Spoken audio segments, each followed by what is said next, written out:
So, what do you think? What's this band called again? The Static Shift. They're releasing a new single tomorrow. It's supposed to be their most... Anyway, I was just wondering if you wanted to go to the record store with me after school tomorrow. We could make a date out of it. Tara, babe, I would, but isn't this more of your thing? You're right. Sorry, that was a dumb idea. That's cool, but hey, if you want to chill after and watch me play video games, I'd be down. Sure. Sounds great.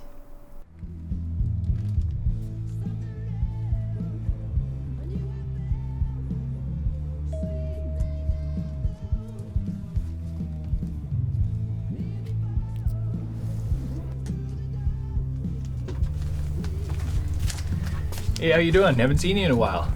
Are you finding everything okay? Yeah, thanks. I found what I was looking for, just looking around now.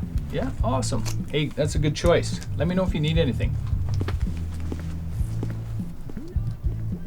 That's a great band. Have you listened to the new song yet? No, not yet. I was gonna wait till I got home. I feel like the only way to listen to an album for the first time is in a quiet room with a good record player, you know? I totally understand that. I'm saving up for a new record player myself.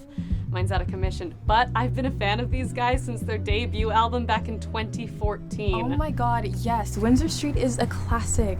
That's crazy. I've never met someone else who's as big of a fan as I am. My name is Tara, by the way. I'm Lauren. Would you maybe want to come over later and listen to some records? That would be great. Awesome. Are you free right now? Yeah, totally.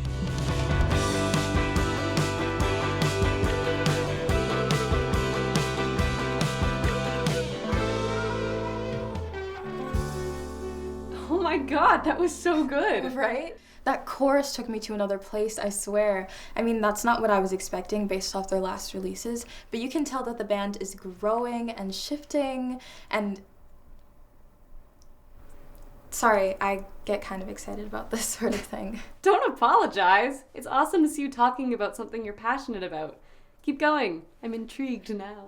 Okay, well...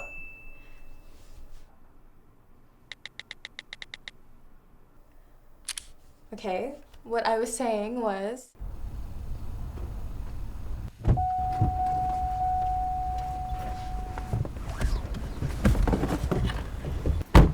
Hey! Why didn't you come over last night? Oh, it's actually kind of a funny story. I was hanging out at the record store and I met this girl and we really clicked and she came over and... Did you forget we had plans? I'm sorry. I guess I forgot. I really want you to meet Lauren. She's literally so cool and we basically have the exact same music taste. Tara, I don't care. We had plans. You can't just cancel on me because you met another idiot who thinks sitting in a room listening to an old-ass record player is a hobby. It's not. You're okay I put up with you. No one else would. Let me out, please. Why? So you can just ditch me again? Where could you possibly have to go? Let me out of this goddamn car, Owen, or I will break this window, I swear.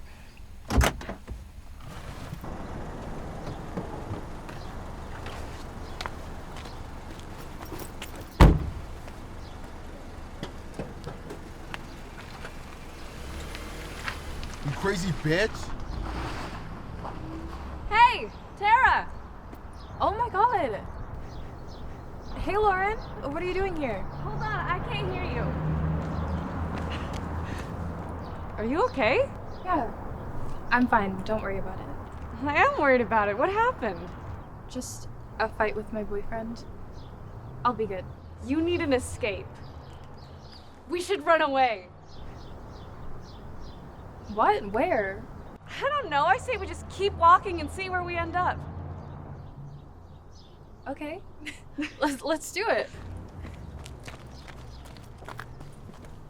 I guess we've been walking for a while now, huh? Yeah, but it's so freeing. I definitely needed this. You know, I'm so glad I met you. You came into my life right when I needed you, and I just wish I'd met you sooner. How are you not tired yet? We've been walking for hours. I couldn't tell you. Okay. Hold on a sec, I'm just gonna check where we are. Damn. Hey, Lauren, say cheese.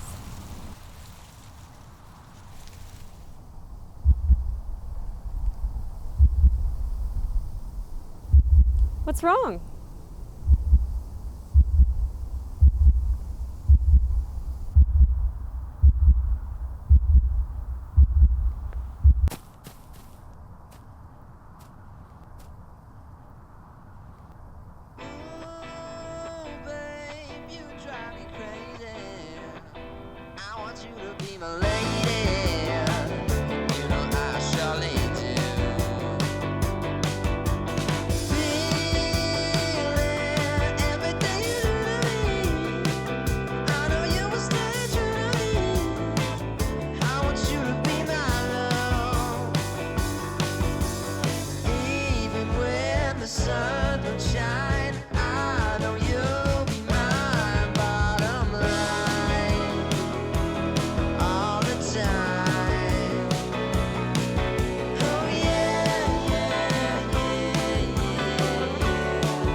Latin dance meant everything at the height of my career in it and competing. It was my life. It was school and dance. Yeah, it was everything. It's what made me happy for a short time.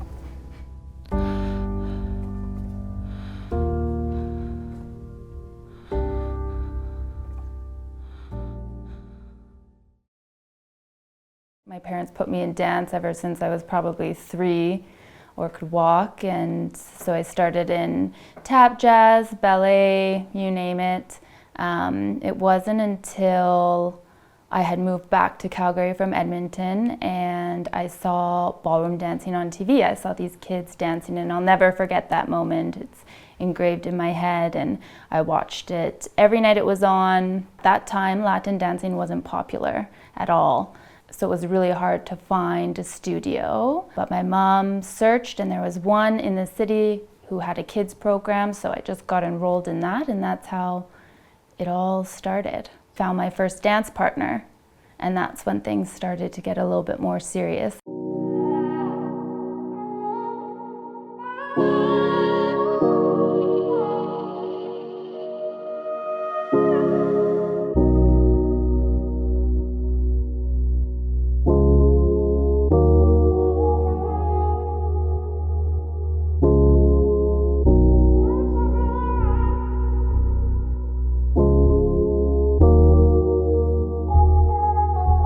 He ended up being much, much older than me and a little bit more serious. So I started working harder and dancing with him. So at that stage, I mean, you're dancing 5 hours a day, every day, you know, in 3-inch heels.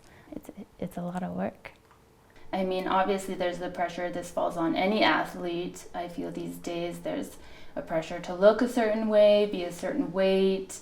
There's the financial aspect, there's the time it takes. You're missing life. Like, you basically would go to school and then go to dance and then go home and sleep and do that every day, right? You don't really have a social life. So you have to really love it to give that up. There's pressure that you put on yourself. I mean, at that point, your goal is to be #1 or close to or the best in Canada, so that the doors open for you to travel the world and eventually teach dance. So there's huge pressure. There's pressure to have confidence even when you don't, act a certain way. The list goes on. My dad would pick me up from dance by the end of the night and I would just bawl. I would bawl the whole way home, our whole 40-minute ride home. And he just said, like, if you're not happy, like, stop. I mean, there was lots of stuff going on in my home life. That kind of affected my dancing as well. And the final straw was going to Blackpool Dance Festival, and it was such an overwhelming experience. I mean, all you see is dancers from all over the world, and these people can train for like 8 hours a day, 10 hours a day, you know, they have that opportunity and coaching and support. So seeing all these amazing dancers, I didn't think that I could ever amount to what they're doing. So I just said, I may as well give up. I will never be where they are. And I just kind of shut myself off from that world entirely. And it just kind of continued that way. And to be honest, I tried to just shut it out because it was really tough. Mentally, I don't think I was strong enough to be a pro at that time. Like they say, it takes more than natural talent and hard work, right? You really have to have mental health and that support there. You know, I'm in my 30s, I have another career, and I decided to go back to dance, but in a completely different aspect.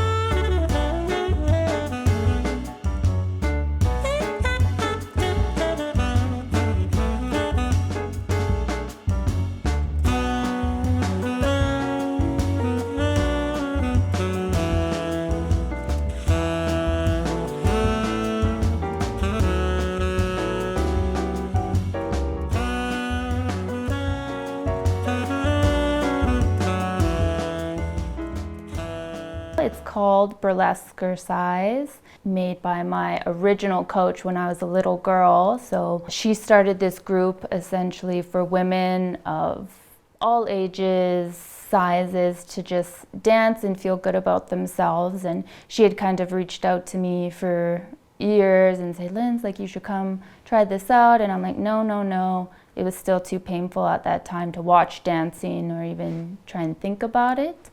I think by the third time she asked me, I just kind of clicked and I said, why not? It's me and essentially 4 other girls. So yeah, we just all do routines together. We go do performances. We're all like sisters basically. And yeah, everyone just supports each other and has fun, and we get to perform, and there's no high pressure anymore. So it's pretty sweet. Win-win.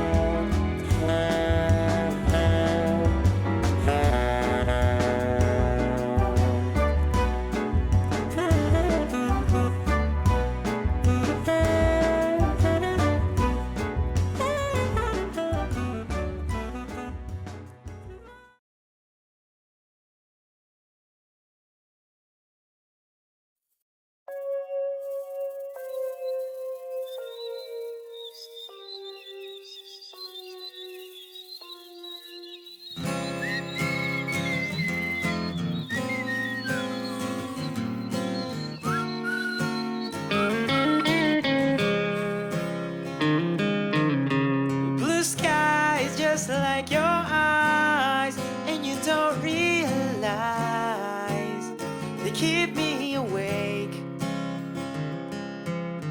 The way that you flip your hair, like you don't even care. Oh, please let me be. I swear I saw an angel when you dance beneath the sun. Sunshine and butterflies, and wings that could take me away. Away, yeah, yeah, yeah.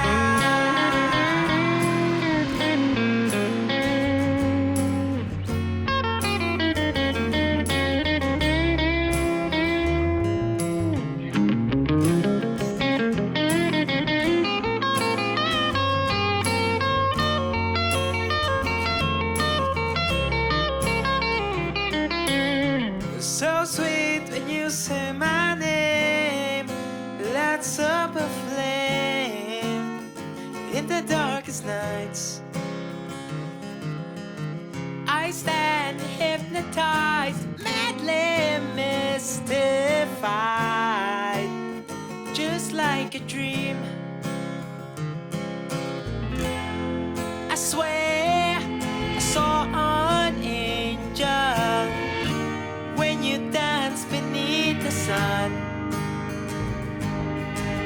sunshine and butterflies, or wings that can take me away, away.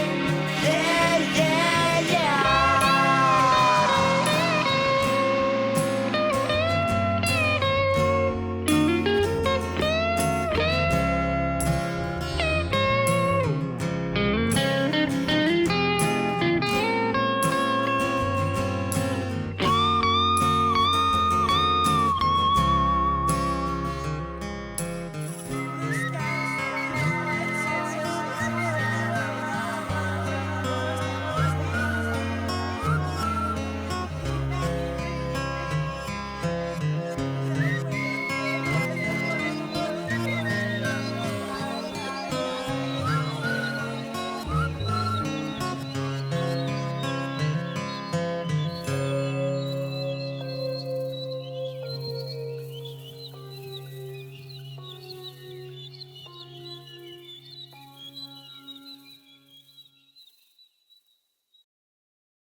For God's sakes. John, why don't you ever clean up after yourself?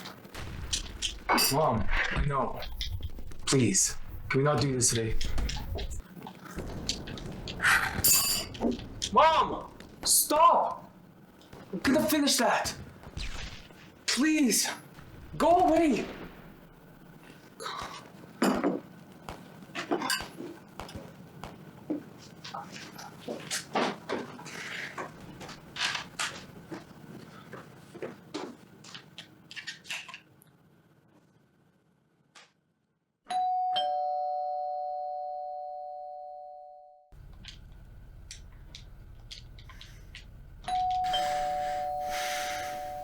Mom!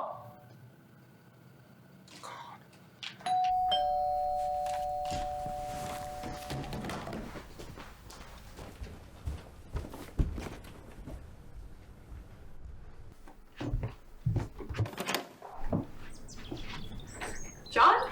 Hi. It is John, right? It's been ages. Do you remember me? It's Lisa from high school. I just moved next door. I came to meet the neighbors. So how have you been, John? I'm doing good, Lisa. How are things on your end? Pretty good so far.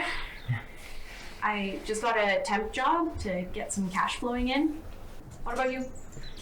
Yeah, I just got promoted at the TC bank nearby. However, with COVID and everything, I've been mostly working from home.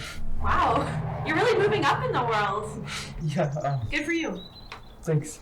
Did you celebrate Celebrate what? your promotion? Yeah, my promotion, we haven't really had a chance to celebrate it, I guess. Maybe we can have a small little celebration together. What? I'm sorry. What do you mean? You know, you invite me to your place sometime and we catch up. Really? Yeah! I have nothing else to do. Here's my number. Give me a call when you're free. Yeah. Thanks. See you later. Bye.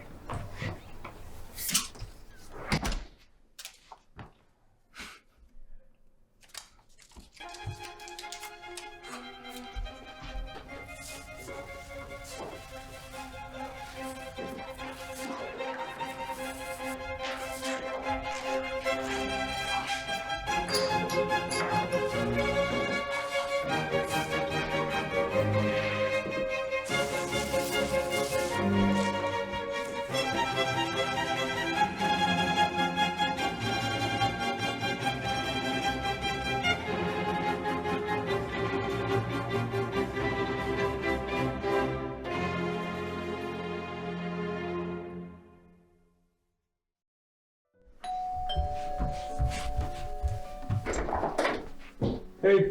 Hi.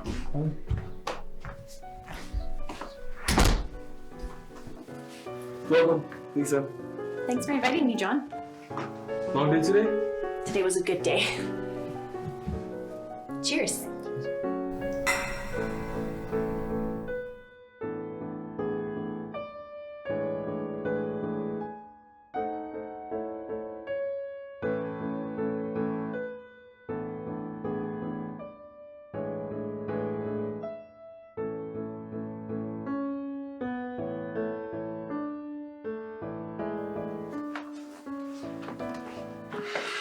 I had a good time, John.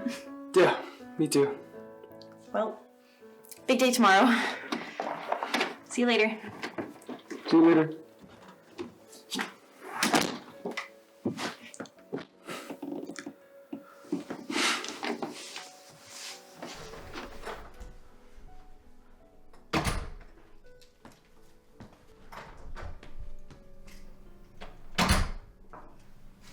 You're dressed up nice.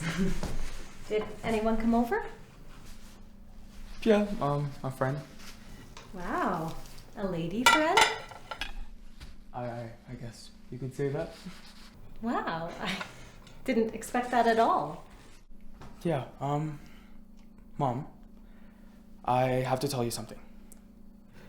What is it, honey? I'm going to get a job. I think it's time I start stepping up around the house. Wow, that's great, honey.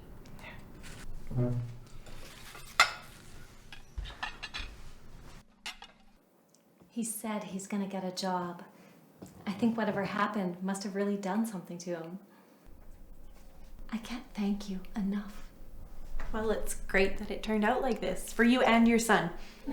I truly can't thank you enough. To think that a school friend of my son would become an actress. Well, only on the side. It's very difficult to get work.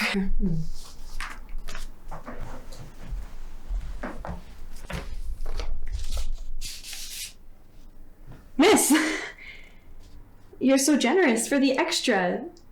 You didn't need to. It is my pleasure, darling, for all the hard work you did. Thank you. Are you coming same time next week? Yes, that's what your son said. Please bear with me. It'll only be for a few more weeks. It's not a problem, miss. Just remember what I told you. Don't let him get too attached. Or he'll get too clingy. Yeah, I got it, miss. Well, I'll see you out. Come with me.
I like to listen to the music. I like to dance, like power. That's the real me. When you put your outfit on, it's You're dancing for yourself, you're dancing for your community, you're dancing for the people who can't dance, you're dancing for those ones that have left, and you know that, you can dance like nobody's watching. That's what I always say, I dance like nobody's watching. Probably nobody is, but I really enjoy that, It's just something inside of me that it wakes you up and it makes you feel good. It makes you feel like a real person.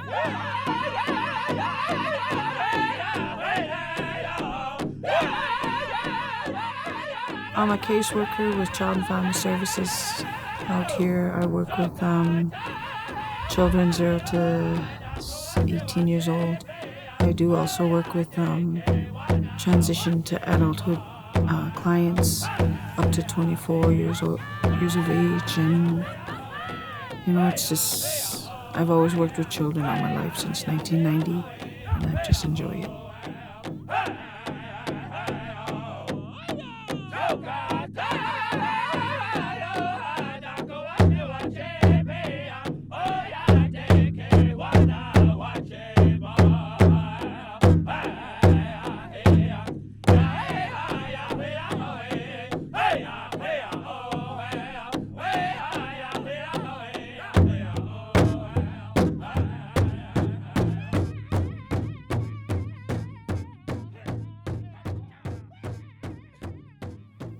I've heard stories, and it's not nice.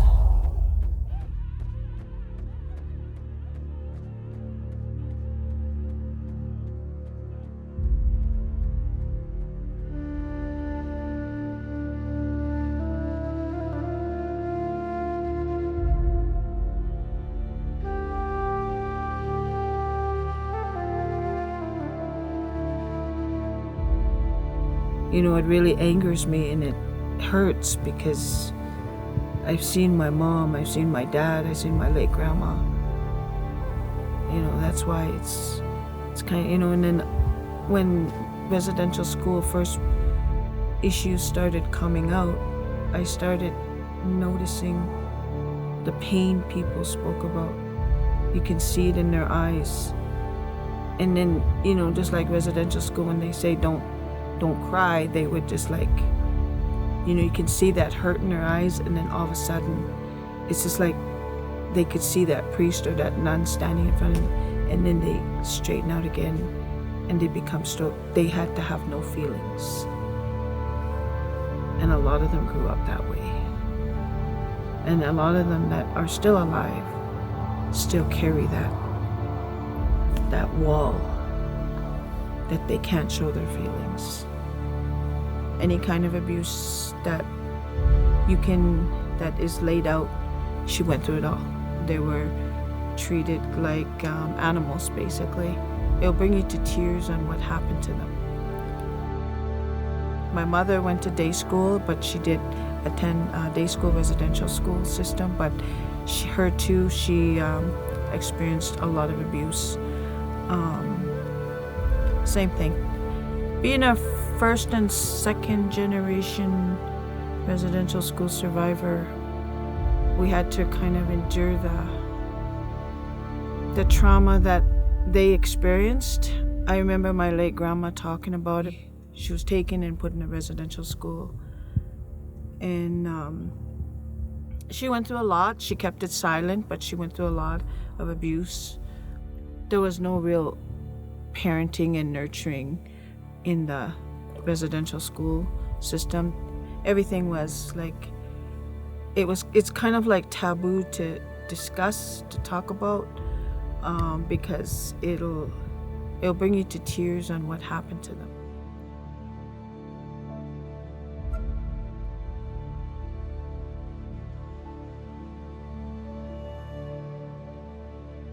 Oh my goodness. When they spoke their language, they were abused. They would wash their mouth out with soap. They would make them eat stuff that's really unspeakable of. They would they just weren't allowed to speak their language. If they were caught, they would be disciplined in the most inhumane ways. That's why I said they were just like animals. They were treated like animals. They were tortured. They were even locked in little sheds. They were locked in basements for days and days. If they tried to speak their language, or even if they spoke about things back home, they weren't allowed to speak about nothing.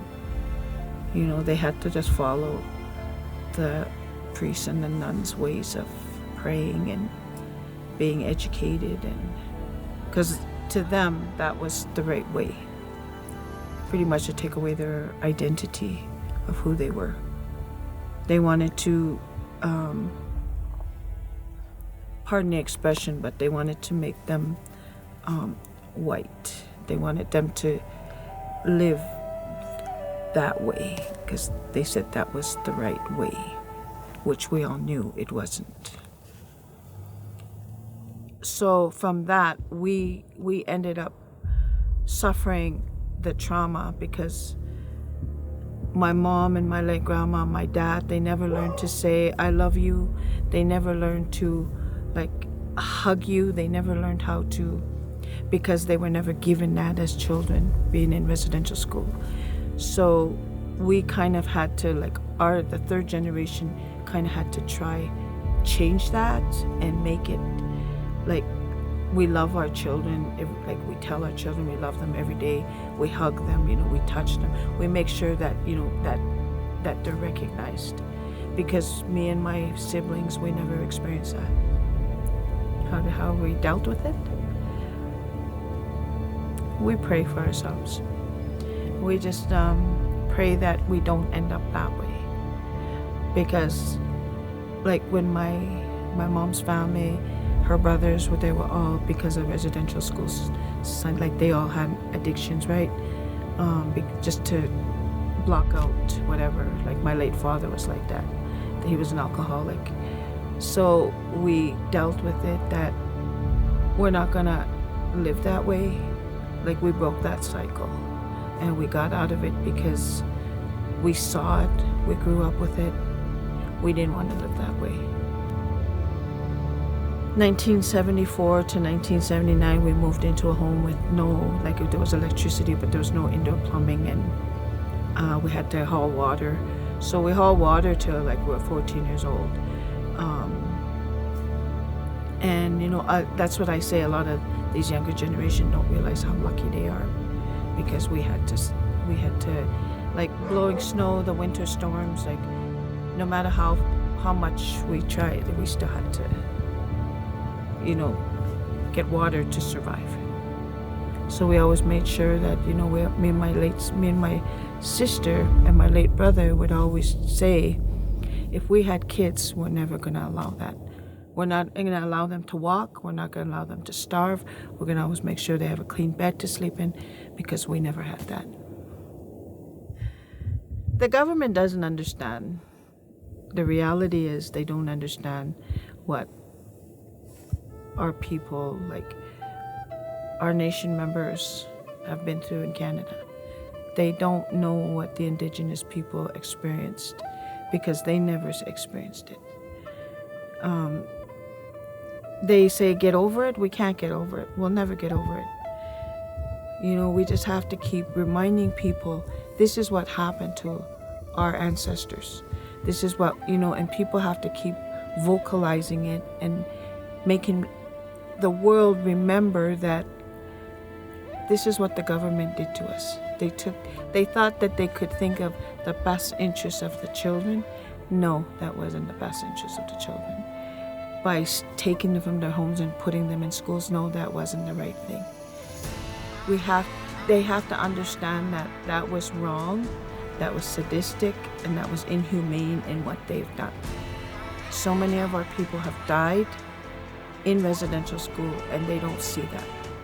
They don't see that the communities of what happened, they don't see the alcoholism, they don't see the addictions to drugs, they don't see the trauma, the depression, the mental state that it has put our people through.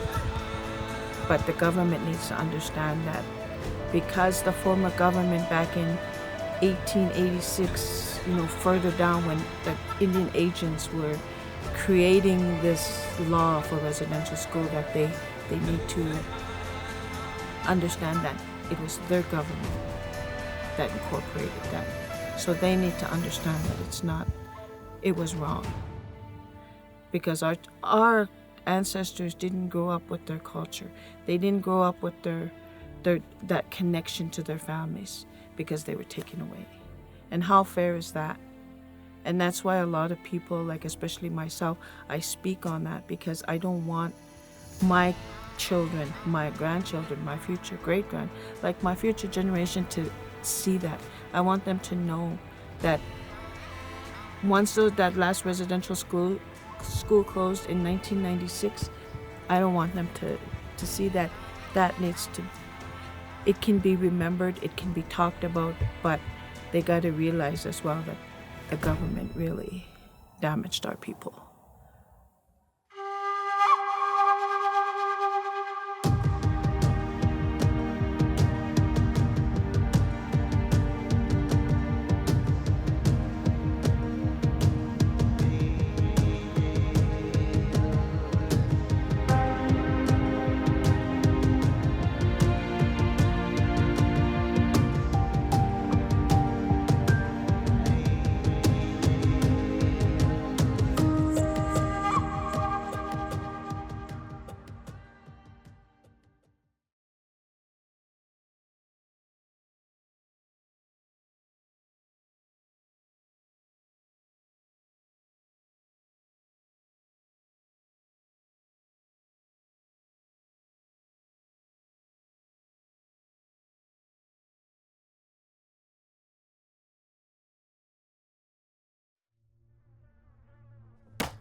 Please leave a message.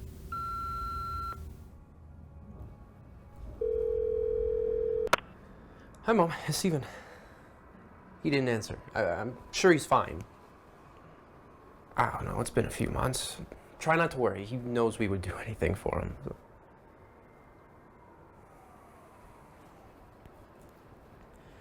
Look, how about this? I can drive out and check on him. Will that make you feel better? I'll go. I promise. Try and get some rest. I'll come see you when I get back.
Ben?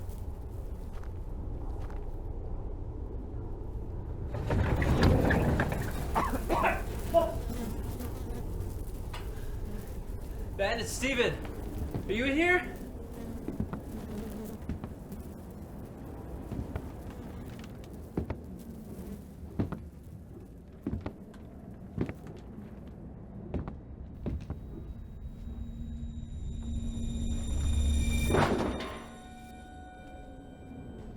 Ben, thank God. What are you doing here? Sorry, man. I tried to call, but... Why are you here? Christ, why do you think I'm here? 6 people have gone missing up here. We haven't heard from you in months. Ben,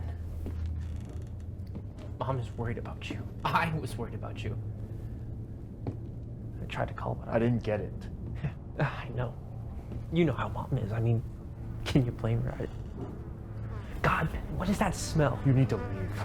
Leave you here like this? I didn't ask you to come up here. I know that, Ben, but you need help. I can't let you go on like this. I don't need your help. Ben! You shouldn't have come here! Okay. Okay, I'll go. Just... Can you give Mom a call sometime? She doesn't have much time left. She's worried she isn't going to see you again.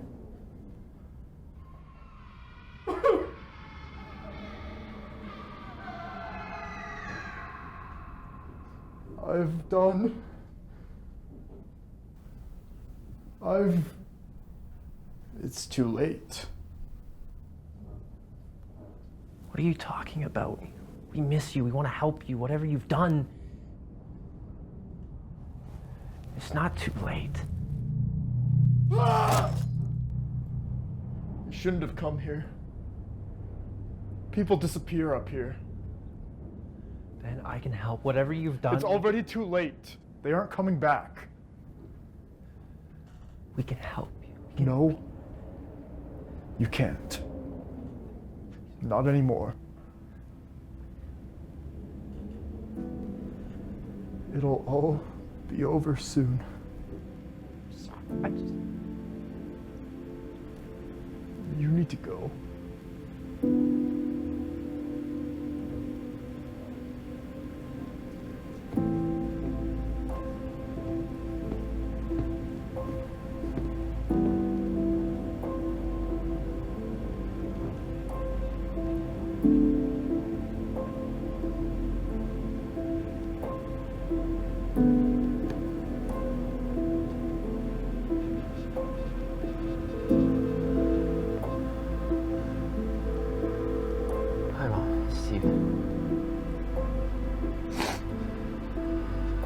He's okay, I talked to him. I'm sorry. I promise he's okay. I'm coming to see you now.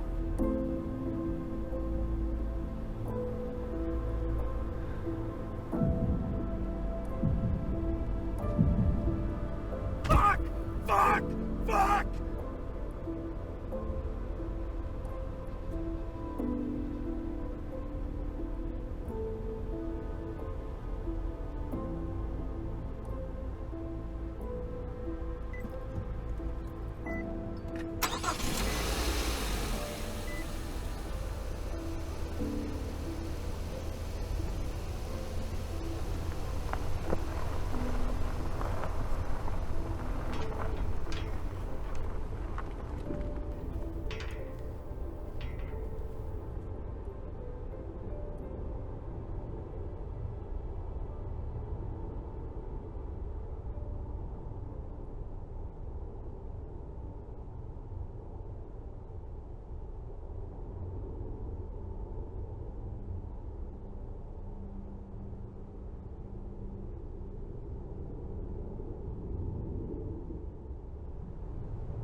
Hello.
Mark it. 28 taco, take 4.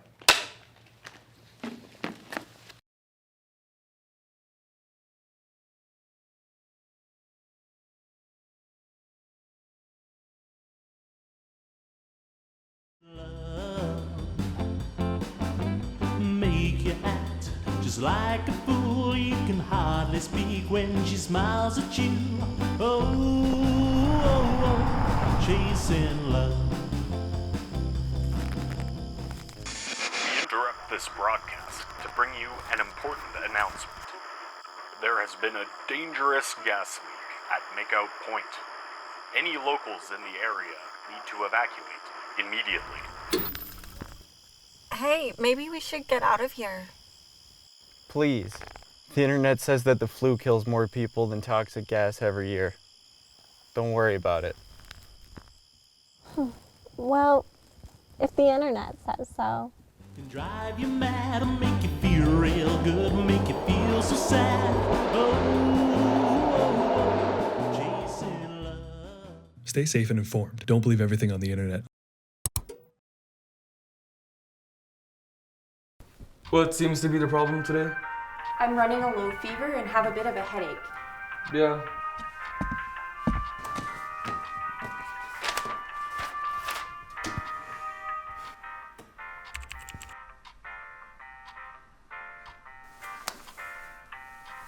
Well, what is it? You're probably gonna die. What? Stay safe and informed. Don't believe everything on the internet.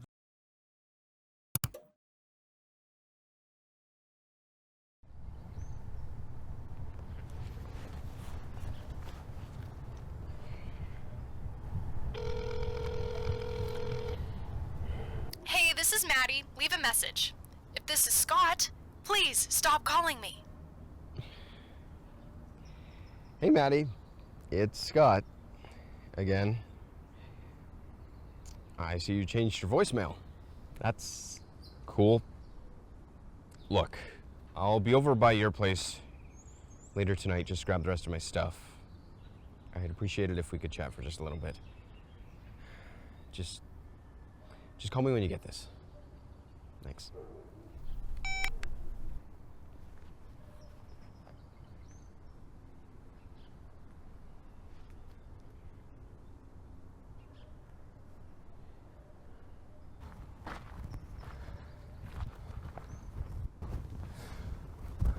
So, you the guy?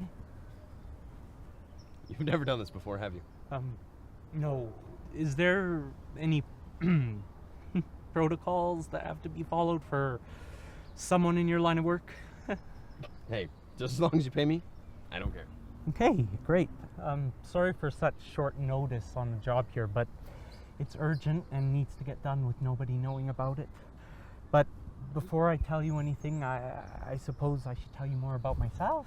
I'm Malcolm, and I work with experimental technology. Look, Malcolm, what's that? Yeah. I don't need to know. Okay. Are you sure? This could be very valuable information for Malcolm? For the, Malcolm? oh, yeah? What did I just say? Just keep it simple. I need this done by tomorrow morning. Yeah. Okay, that is Okay. doable. Okay. What's the job? I need you to get my plush dog from my ex-girlfriend's house. Okay. Yeah. Right. Yeah, I can do that. I mean, I wouldn't be coming to a freelancer if I wasn't desperate, of course. No questions asked. Oh, yeah. I mean... Actually, I do have one question, though. Yeah. For something so simple, why don't you just do it yourself?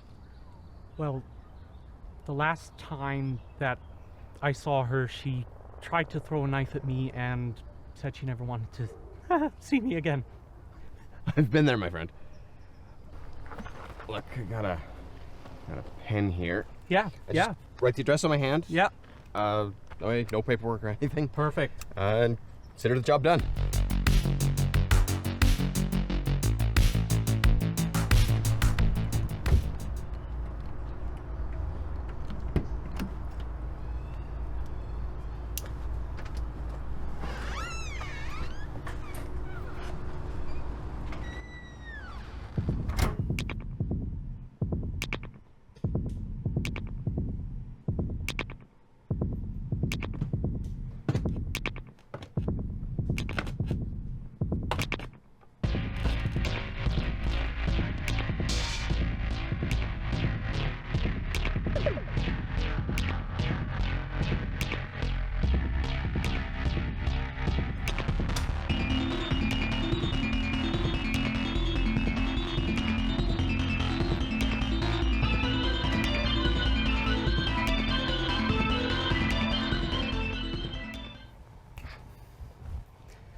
Jesus Christ, looks like somebody hid this place before we did. That doesn't make any goddamn sense. Our intel told us there was a third bedroom upstairs. Unless there was a leak. Well, did we think about the possibility that slimeball Malcolm just took it? You think that goof set us up? Get Zero on the phone and we can plan for what comes next. Agent 2, search the place and take no prisoners. 3, check the bed and we'll tear out the kitchen. Should be out of here in a tight 5. Got it, Len.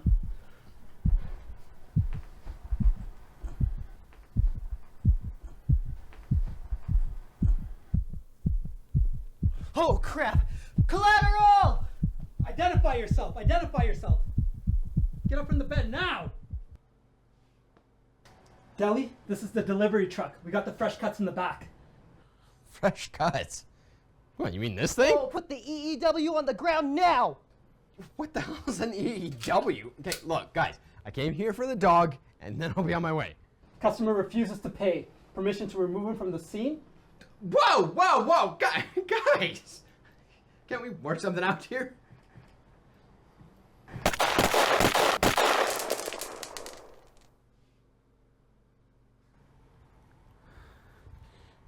What the hell? Fresh cuts are on display. I repeat, fresh cuts are on display. Fresh cut? What is happening? What do I do? What the hell is this thing?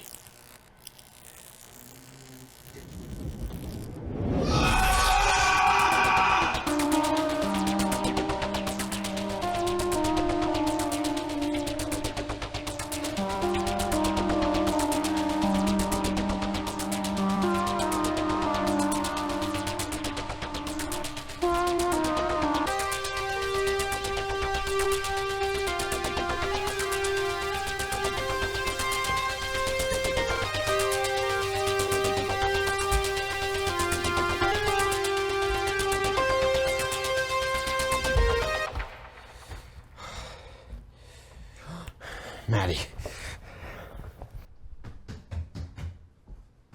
I heard gunfire. What's the situation? My God. Looks like a delivery, boys. I'll go pull the car around. Fresh cats have been stolen. Make sure the detectives are active. Your call cannot be completed as dialed.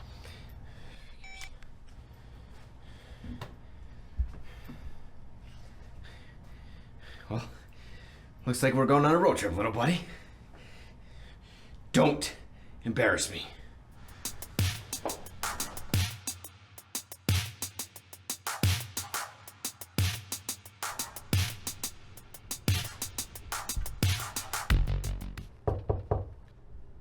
Just one moment.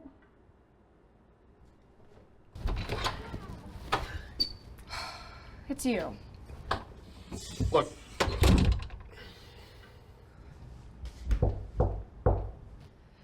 You know, when two people break up, it's normal that they don't see each other. So I take it you didn't get my message. No, Scott. And even if I did, it wouldn't change things.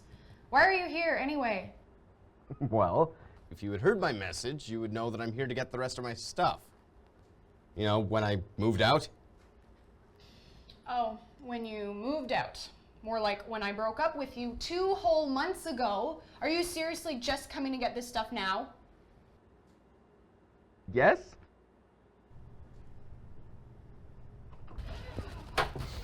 Whatever, just get your stuff and get out before Leighton gets home. Fine. Look, if your stuff's anywhere, it's in the cabinet. And make it quick. See, you've redecorated. What happened to the fish? Dead. What? We loved that fish. Fish die, Scott. That's how nature works. I thought I told you to stop giving me gifts.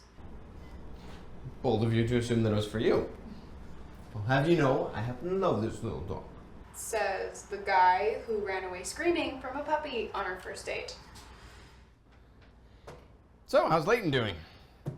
I knew you had some ulterior motive. Jesus, Scott! You're not back on the pills again, are you? Is that what this is about? No. No, not at all. Then why are you here? Finally realize that odd jobs don't pay rent? Why do you even care anyway?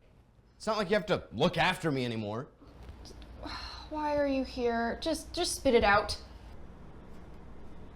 Look, just promise me that you won't laugh at me.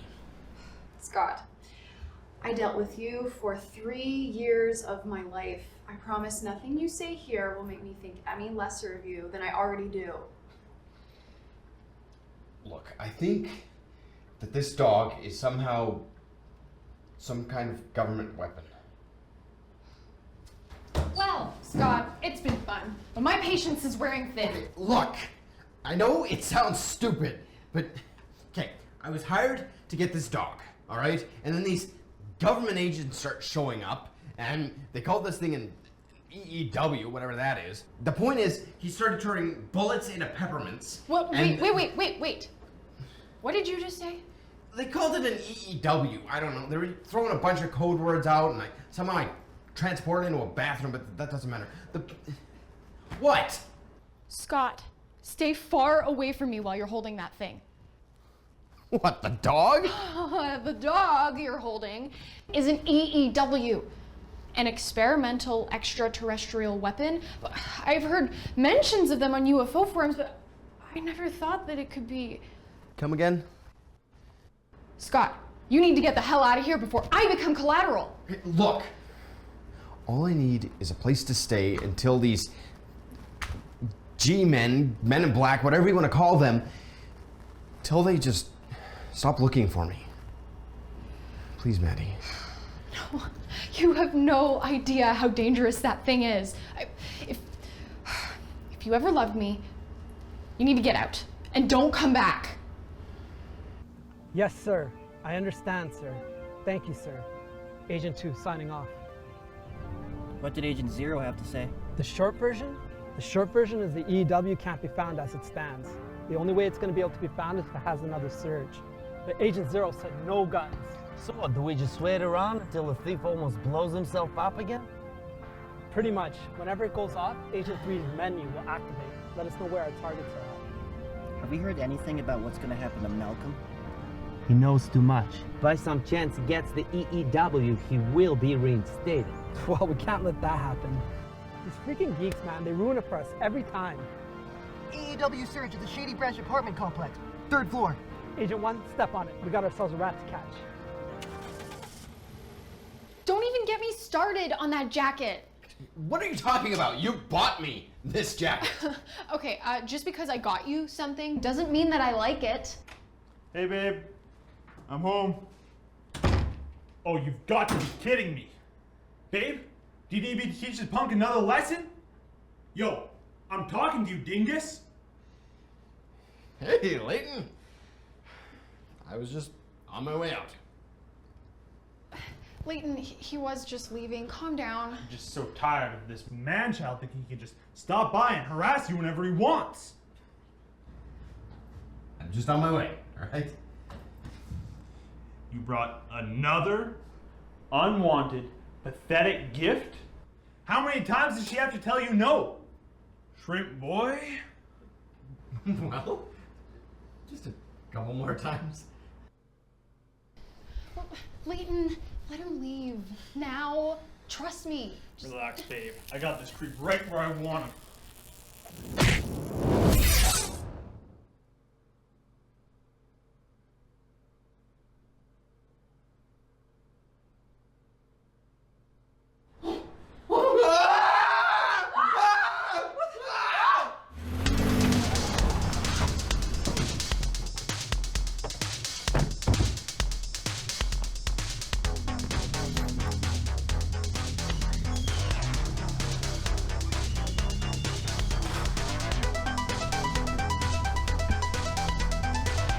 It looks like the cold cuts are keeping cool on the 3rd floor. Then we have the target corner. Did we get permission from the butcher to cut out any extra fat? Our orders were to pick up the delivery at any means necessary. What did you do? I don't know. Criminals! Extricate the package immediately! Scott, you need to get out of here. Oh, gee, Maddie, I never thought of that idea. What the hell are we gonna do? I've got a stupid idea. Brace yourself. No, don't you dare!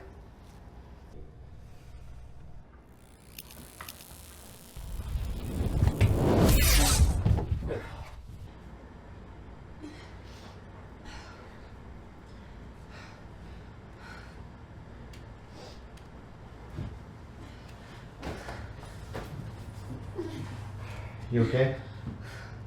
Of course I'm not okay.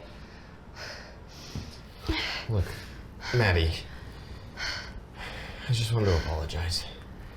Not just for today, but ever. All this is done, do you want to maybe go out for coffee or something? Go fuck yourself, Scott. Okay.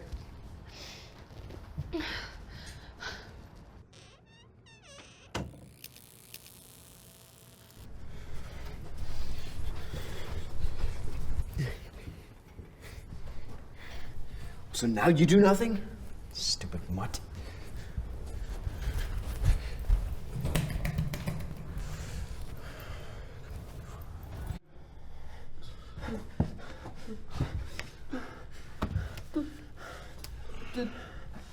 Did we get the delivery? Sorry. We let the deli down.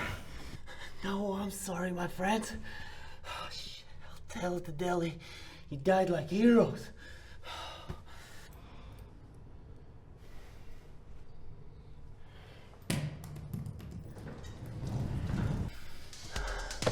Oh, shit.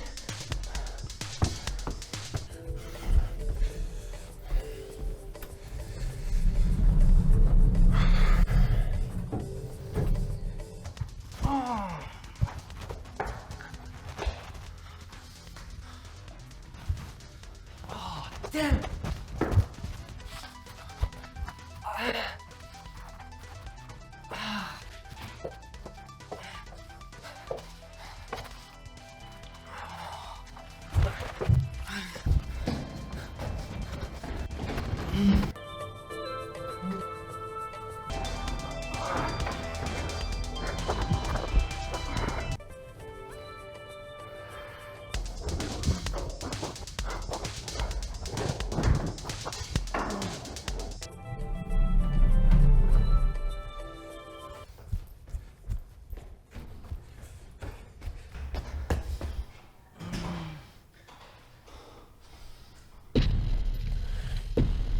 Oh, shit.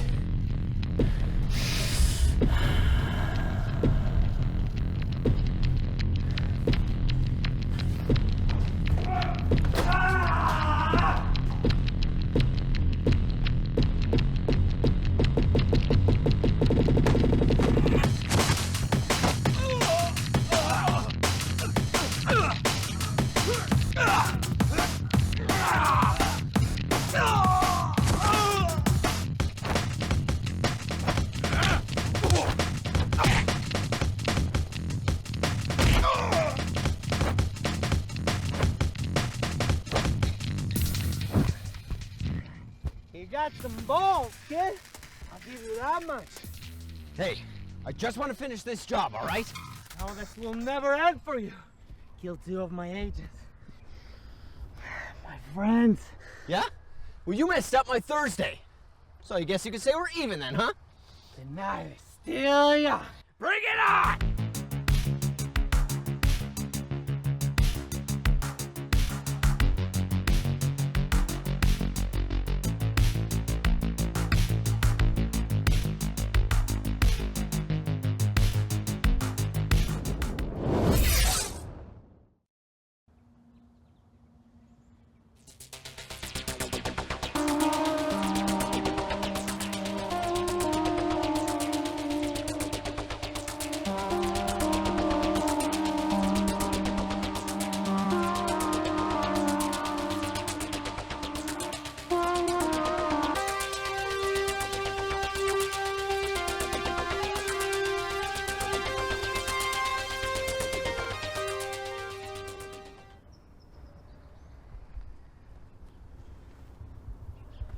The hell happened to you? Are you okay? Scott? What the hell was that for? You should have told me that I was stealing an experimental government weapon. Asshole! Would you keep your voice down? Somebody's gonna hear us. Keep my voice down? Do you have any idea of the shit that I've been through in these last 24 hours? I can assume. No, shut up! You know, this was the first time in my life ever that I thought, is it worth it? You know, is that paycheck really worth it? And I've done a lot. You know the kind of stuff that I've done, Malcolm? I mean, I would assume. No, shut up! You take this dog, and you get it as far away from me as humanly possible. Because if you don't, I swear to God, the government is the last of your worries. $700, just like we agreed.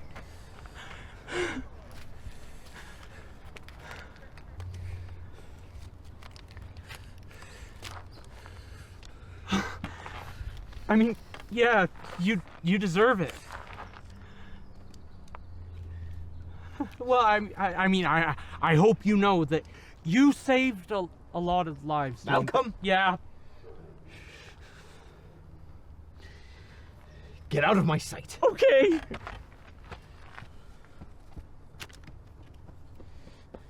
Idiot.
It's definitely intimidating, filming something this ambitious on a student budget, but I know we can pull it off.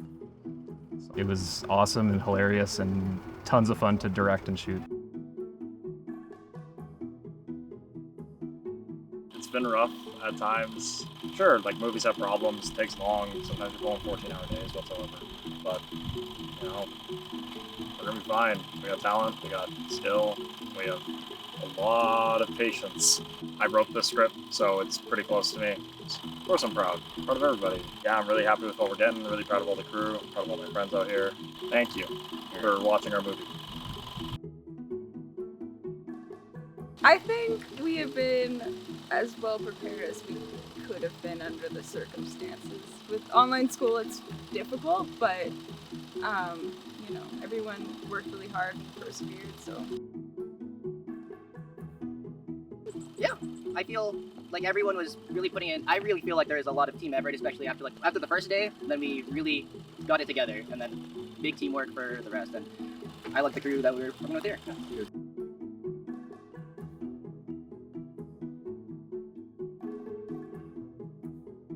It's been great. Personally, I got everything I wanted to get out of it and more. The crew we have here, our entire class, it's great. I bonded with a lot of people, and I made some really close friends. Made friends that I'm gonna have for life, and they're gonna be people I'll be able to work with in the future. People I can recommend for jobs. People I would hope would recommend me for jobs, and just a really good core group of people that I just don't want to, you know, end seeing after we're done the program here. I'd love to keep working with and hanging out with all these guys in the future. So, just a fun, zany thing to be a part of, and I'm glad I got to be a part of it.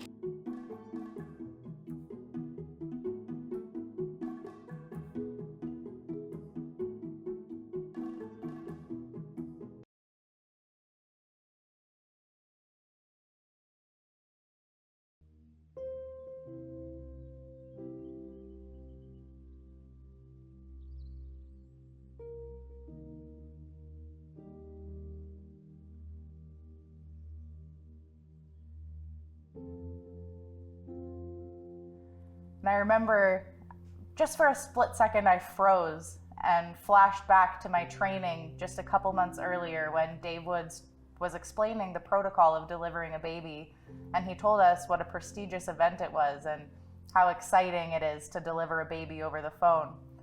And so I just froze for a second. I was so excited thinking, it's happening, I'm gonna deliver a baby.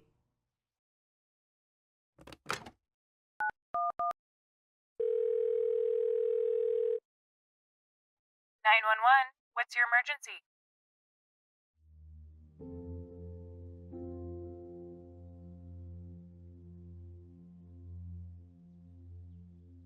A Stork Pin is a celebration of the delivery, successful delivery of a child. And in order to achieve a Stork Pin, the ECO has to actually deliver the baby. So once they're involved in delivering the baby and providing the protocols, the celebration of that is a Stork Pin.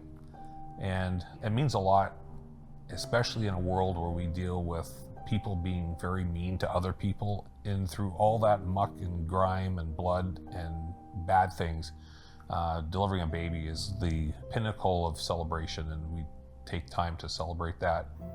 So when I realized that somebody on scene is actually in labor and that there is a strong possibility that we may need to deliver this baby, the first thing I want to do is note that in the call. We want to make sure that we've got every resource rolling to the situation that can assist, especially if the EMS crew is quite a ways out. So my favorite delivery story was from a partner who phoned in stating that his wife was in labor. They were about 20 minutes outside of the city center. At which point I had inquired whether he could see, feel, or touch any part of the baby now. He was quite reluctant to check for me. I'm not sure whether he was in a situation where he didn't want to see how close they were to delivering, or whether it was just an uncomfortable situation. It honestly could have been either one. It took quite a bit of coaxing to get him to do so. At some point, he did listen to me. He did check to see whether he could see any part of the baby, at which point the phone dropped and I heard the door open. little boy picked up the phone, a little 6-year-old, we'll call him Ben. He picked up the phone and told me that Daddy was gone, and at which point I inquired with him what that meant. And he said Daddy ran out of the room. He's got no shoes on and it's cold outside. And I asked him whether Daddy was coming back, and he went to the door and said Daddy's still running and he has no shoes on and it's cold outside. At this point, I kind of realized Daddy's probably not coming back, and that this could be a strong possibility that I may need to deliver this baby with the 6-year-old that's on scene. But I think one of the big lessons here is to not underestimate the helping ability of a 3-year-old. They can find shoes to get shoelaces, they can find a blanket, they may even surrender their own blankie for the celebration. They can find towels, and they can bring those to the mom for the various components of delivery. At that point, I had to ask him whether he had a shoelace as well. And he advised me that Mom didn't have a shoelace because she was wearing boots because it was the winter time, but that he had Spider-Man shoelaces. So I asked him whether he could go and get one of his Spider-Man shoelaces out of his shoe, at which point he did without a problem. So he came back. At this point, I can hear Mom screaming in the background, and I can hear her say that the head is crowning, at which point I know this baby's coming and there's nothing we can do about it. And within 2 minutes, the little girl was delivered. Ben assisted in catching her, his little baby sister, and thankfully the fire department and EMS showed up a couple of minutes later. So Ben did not need to use his Spider-Man shoelaces and wreck them, so he was pretty happy about that. So. Oh, the first thing that pops in my head every single time I get a labor call is, please let this go smoothly, because I don't know how long it's going to take for those crews to get there. If something happens along the way, or, you know, you get a positive call for once and you just want it to go well. And the very first thing every time is, please just let this go smoothly.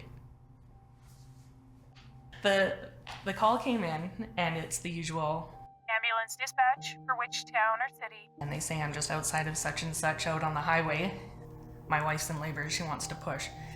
Instantly I knew that baby was mine, and I just went full jitters, went full shaky voice, and was trying to get through the first initial questions, just asking how old she was, and trying to get through that first screen of just getting some information into the call.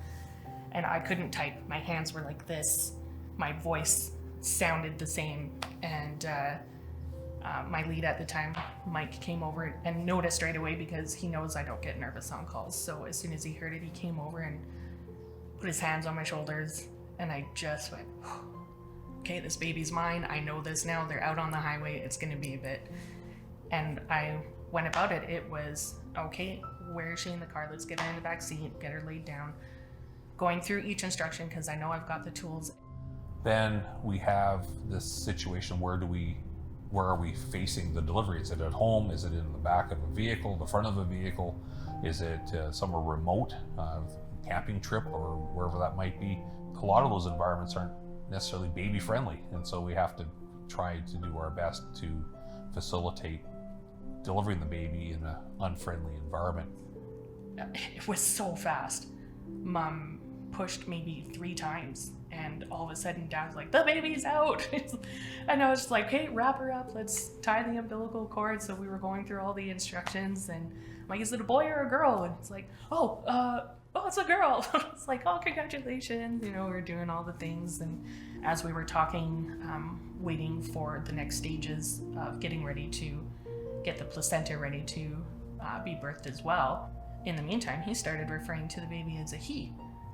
So, Dad, is the baby a girl or a boy? He started switching to he. He's like, oh, okay, let me double check. And it was, you know, I waited a second, and he says, there's no penis. There is no penis. And it was just the most epic, funny thing that's ever happened on a call, and I'm never going to forget it. Okay, what is the phone number that you're calling from in case we get disconnected?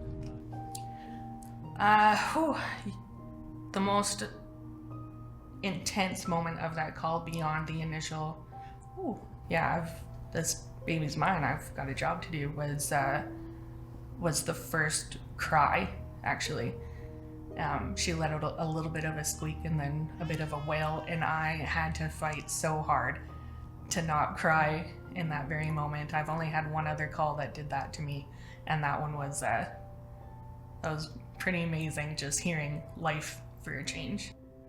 When I first realized that I'm dealing with a woman in labor on the other end of the phone, my reaction is, I would say, a little bit of excitement combined with extreme nerves. You're a little anxious because you want to deliver the instructions correctly. You want to make sure that you're doing things right.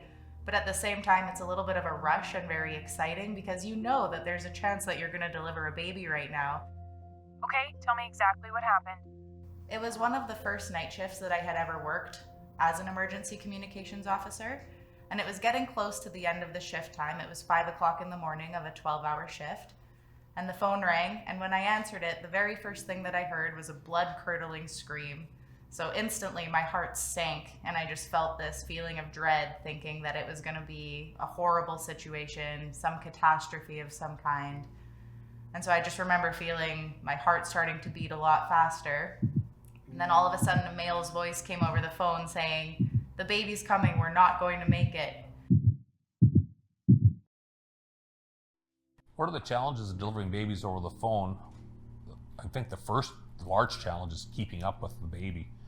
The babies have not read the protocol, and so they do what they want to do whenever they want to do it. And they may progress quickly, they may slow down, they may suddenly deliver, and that is the starting point. So preparedness is huge. So the emergency communications officers, the ECOs, need to be prepared. That means fluent in the protocol, rehearsing the protocol, looking at that information on a regular basis. So I discerned the location of the call and realized that they were pulled over on the side of a road in Calgary, and that they could already see the baby's head coming out. And by the time I finished getting the address and asked the gentleman to tell me exactly what was happening, he told me that the baby was out.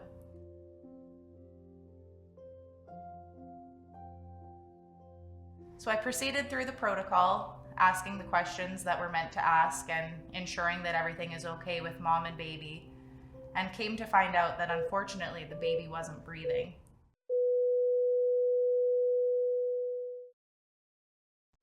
And then all of my excitement started to dissipate and turned into stress instead.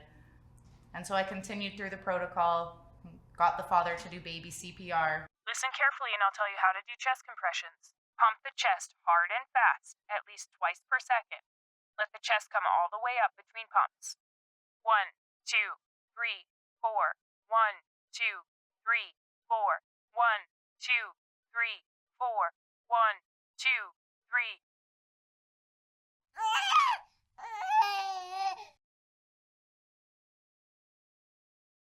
And then thankfully, the baby started breathing, and once again, just took a sigh of relief, and all that excitement came rushing back in. I remember staying on the phone with the father and the mother. They were very calm throughout the whole experience, and you could just feel their excitement radiating through the phone, their disbelief and excitement that this had just happened. I don't think that they were expecting to deliver their baby on the side of the road, as I don't think anyone would be expecting. They thought that they'd be able to make it to the hospital. So I stayed on the phone with them and got to experience with them the first few minutes of their baby's life until the paramedics arrived on scene, and I was able to safely hang up the phone knowing that they were in good hands. And I remember the minute that I hung up the phone, the whole room just exploded with excitement and congratulations and people telling me what a good job that I did.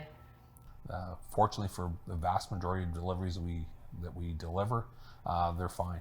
The baby delivers in they probably didn't even need us to hold their hand if it all came down to it. But in those cases where it's not so straightforward, that's when we really step up and make a difference to the outcome. But the team atmosphere, I think, is probably the most important thing that you can have in there. That we're all of like mind, we're there to get the job done, and we can have fun after the job is complete. And make sure that we do have that fun so that we can chill out together and appreciate each other. My coworkers, we all work very closely, and at 5 o'clock in the morning, there's not a whole lot going on, so everyone knew pretty quickly what was happening, and a few of my coworkers gathered behind me to offer their support, and you could just feel the excitement in the room. People are generally pretty excited. We don't often get to see babies being delivered. We often lose people on the line more than we do deliver, so it's definitely an exciting moment that we don't often get to see, so it is celebrated when that happens. That's really what a Stork Pin does, is remind us that there is some good in the work we do, and that would be the delivering the baby. It's a celebration that we can have. And for the next few days, I kind of reflected on why we make it such a big deal when a baby is delivered. And I came to the realization that in this job, working as a communications officer, we experience so much adversity and so many people who are having the worst day of their life. We experience so much death and dying over the phone that when we get to be a part of bringing a new life into the world, it really is a big deal and something to be celebrated.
I think I must have been mad for the time, for I behaved much as a rat does in a trap.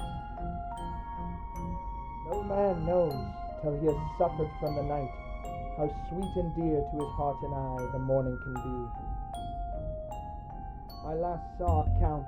I swear this is the last time I do an Old English production. The last I saw of Count Dracula was his kissing his hand to me. What's up? Everything all right? Oh, what are you doing? No.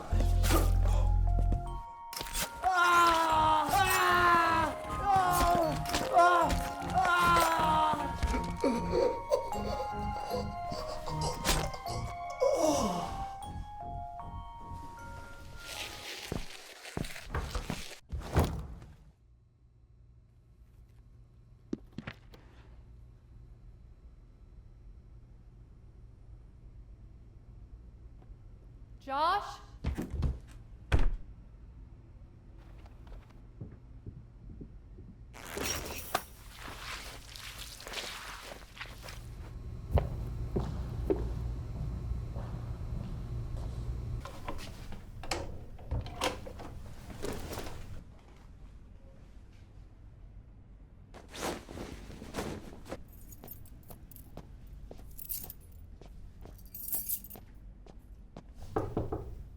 I'm coming in.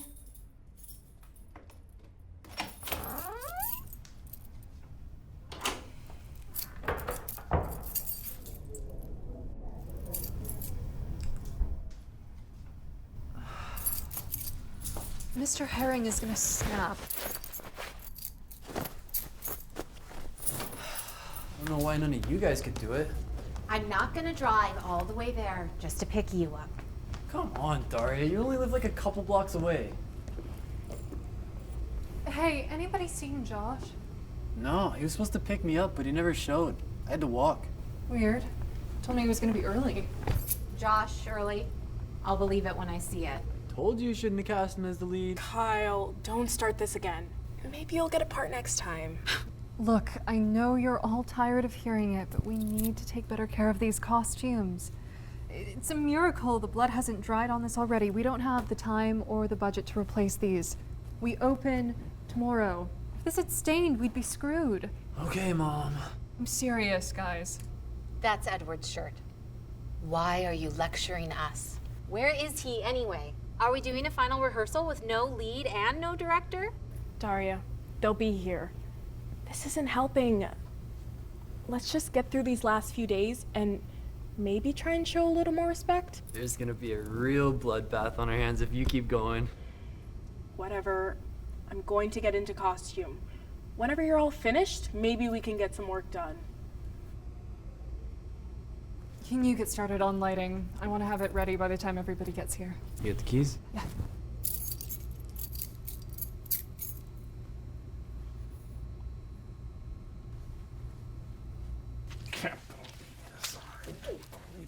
Kids know it. Just can't. They don't want to clean up anything. The smell. I'm sorry, Mr. Herring. I was...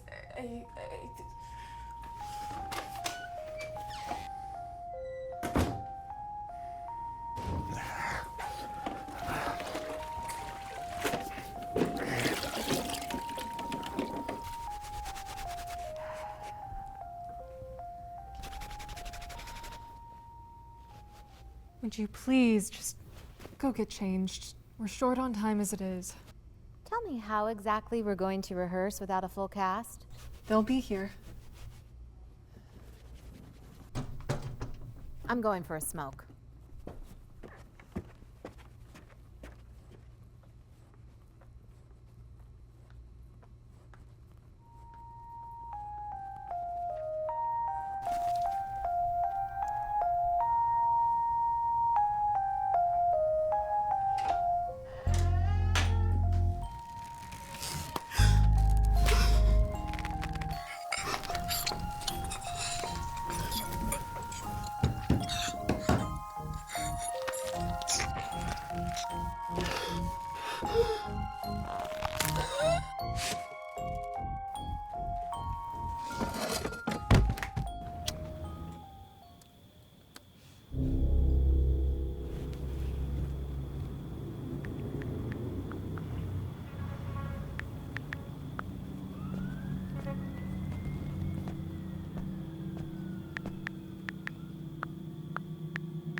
Look who decided to show up.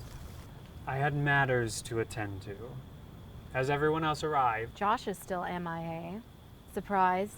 This cast is dropping like flies. Sooner or later, we're gonna have to give Kyle a part. I'd just cancel the show at that point. If he runs his mouth like he runs lights, we'll have no other choice. I swear, he's going to kill you. I'd like to see him try. Well, let's check the damage.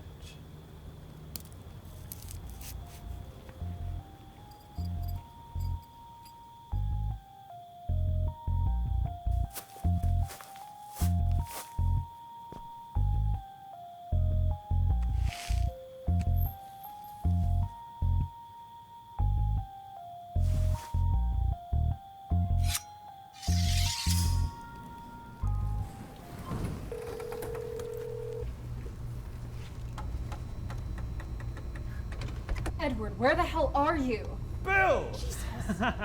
I'm right behind you, Jennifer. You were supposed to be here half an hour ago. Ah, creature of the night, what music she makes. Have you seen Josh? He's still not here and I'm getting worried. Not a word. This doesn't look like the usual stage blood. Did we do anything different last night, or? Last time I checked, you're the stage manager? Shouldn't you know? last time I work with amateurs.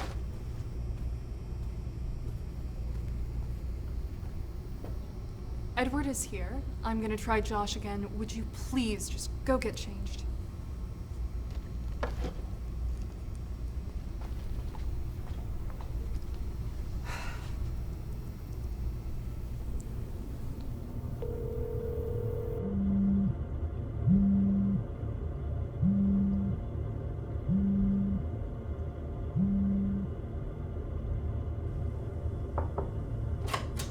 Rachel?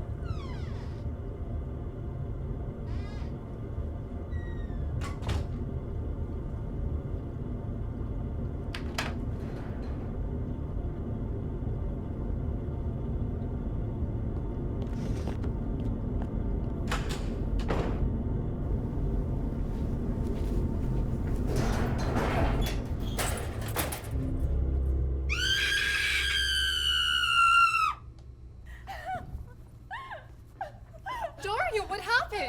Daria!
Kyle?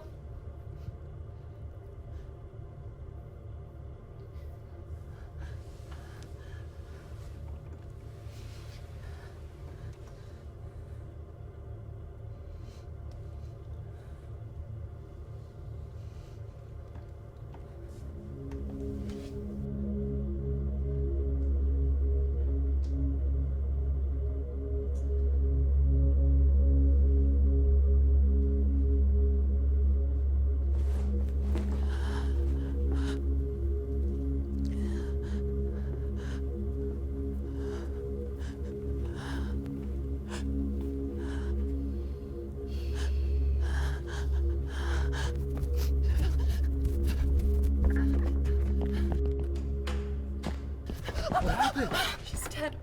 Rachel is dead. Where's everyone else?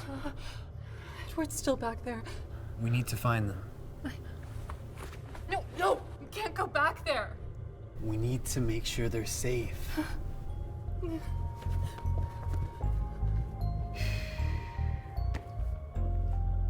I need to find Edward.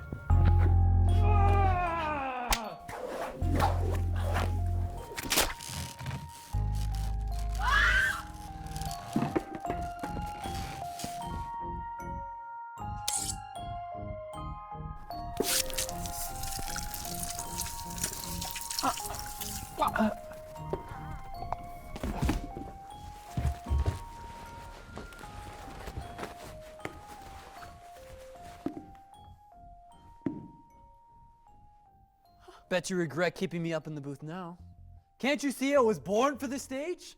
The performance of a lifetime! Kyle, why? The blood is the life. You've all been fucking with my life for far too long.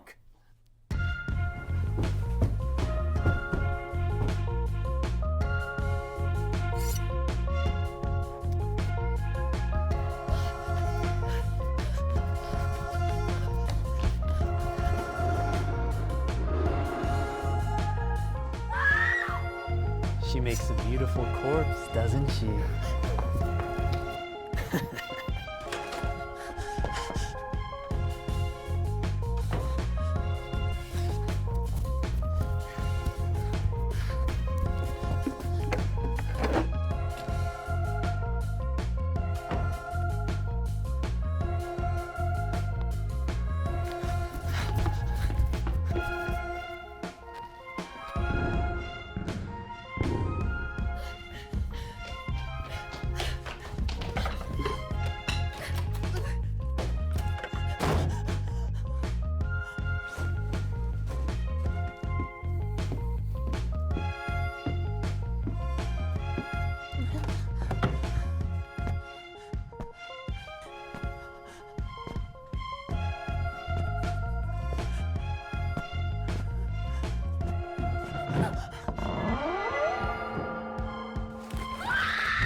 Smooth moves, Jen, but I've got your keys.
This is for picture. Roll sound. Sound rolling. Sound speed. 4 echo, take 3. Roll camera. Rolling. Mark. Hey, so I'm Sasha. I'm the gaffer on this 20-minute production, Odd Job. Lighting is something that I kind of unexpectedly got drawn to when I first came into this. I was more of a camera guy. How's the production going, Sam? Oh, it's going. Bit of a slow start this morning, but now it's looking like we're into smooth sailing territory, so I'm feeling good. Sam Roberts, director. I loved the script, written by Andrew Golab originally, our first AD. I thought it would be fun to direct our first action movie, and I have a background in writing comedy, so I was able to punch up the script, and it's a lot of fun, yeah. I rather don't want to be interviewed, to be honest. Like, please don't interview me. No? I'm just hold it like this. I am the steady cam. And action.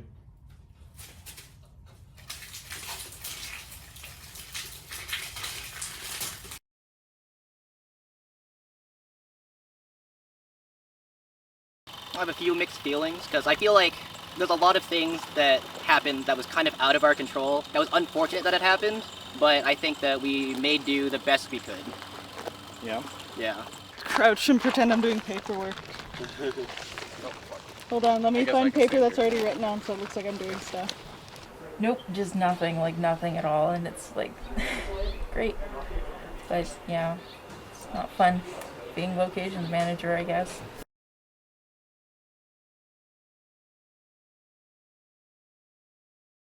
I'll probably put a bit on your neck. That's okay. It's going on your neck anyway, so might as well. Oh no. He's just gonna like be on his tiptoes and then. Yeah. Oh, that's perfect. Okay. How wide do you want? Let's see. I mean, keep in mind this is a fucking 14, so it's not going to be like this. Oh.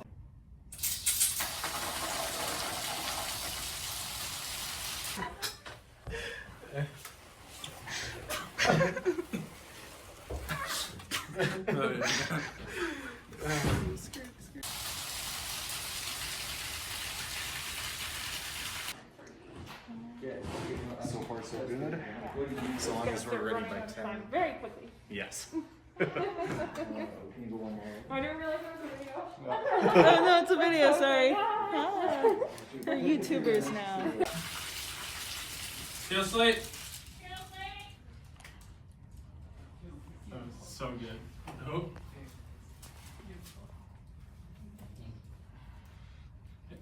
Nice. I think we're good on this. That's pretty good. That was so good. That was cool. How are you feeling about the whole experience? Yeah, I think overall, not too bad. All right, let's pack it up. Cool, we're done. Nice. We're